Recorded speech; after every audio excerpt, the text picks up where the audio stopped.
All right, let's dive right into this explainer. Today, we're jumping back to the year 1848 to look at one of the most debated texts in modern history, the Communist Manifesto. Whether you're a major political theory buff or you're just kind of curious about the roots of global ideological conflicts, our goal today is simple. We're going to look strictly at what the source material actually says, impartially unpacking the blueprint that fundamentally shaped the 19th and 20th centuries. A specter is haunting Europe, the specter of communism. I mean, it's a famously dramatic opening line, right? And it's perfectly designed to hook you from the absolute jump. Written by Karl Marx and Friedrich Engels on the eve of these massive democratic revolutions erupting across a rapidly changing 19th century Europe, this sentence really sets the tone. The authors are basically arguing that a new, invisible, yet terrifyingly powerful ideological force was beginning to panic the established order of the entire continent. You know, what's really fascinating is looking at the actual physical artifact itself.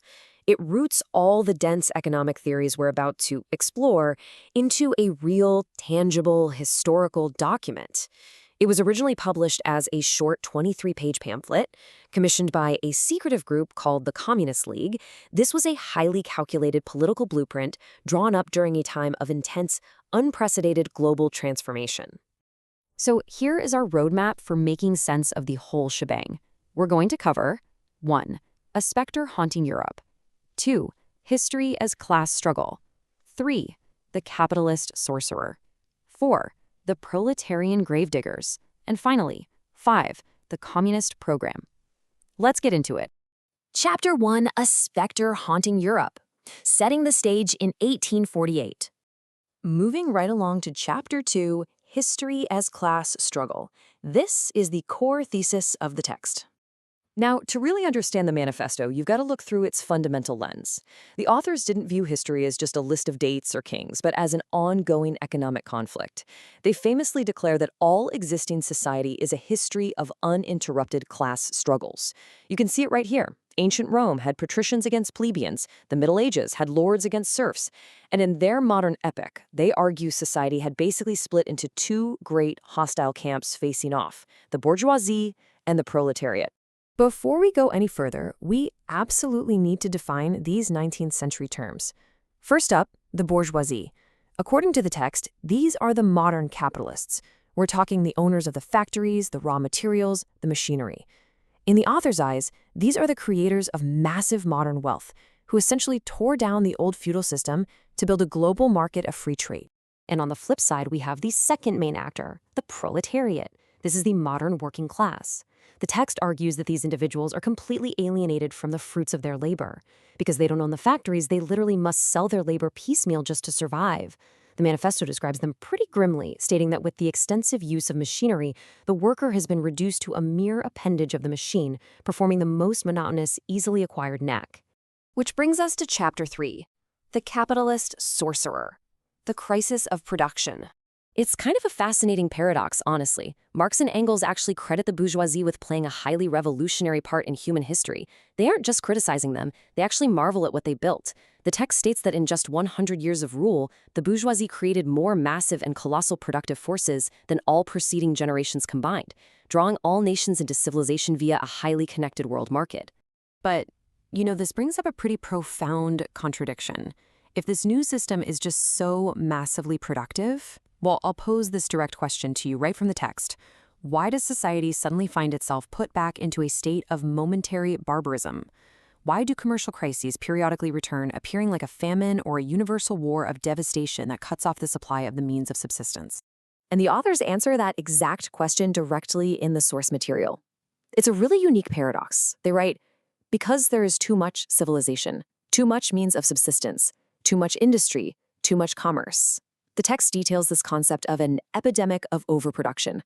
They're essentially arguing that the capitalist system is uniquely doomed by its own cyclical design, generating so much wealth and product that the system itself violently chokes on its own excess.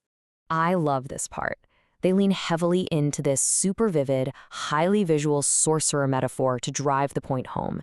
They write that modern bourgeois society is like the sorcerer who is no longer able to control the powers of the netherworld, whom he has called up by his spells. The claim here is that the newly created industrial wealth has simply become way too powerful and way too vast for the narrow conditions of the bourgeois property system to control. All right, Chapter 4, The Proletarian Gravediggers, The Inevitable Revolts. So now we transition over to the human element. The authors believe that by building this massive, world-spanning industrial machine, the bourgeoisie actually, inadvertently, forged its own weapons. At first, workers are caught in a state of isolated competition, pitted against one another for low wages. But as modern industry improves means of communication, think the spread of railways, these isolated, localized struggles connect.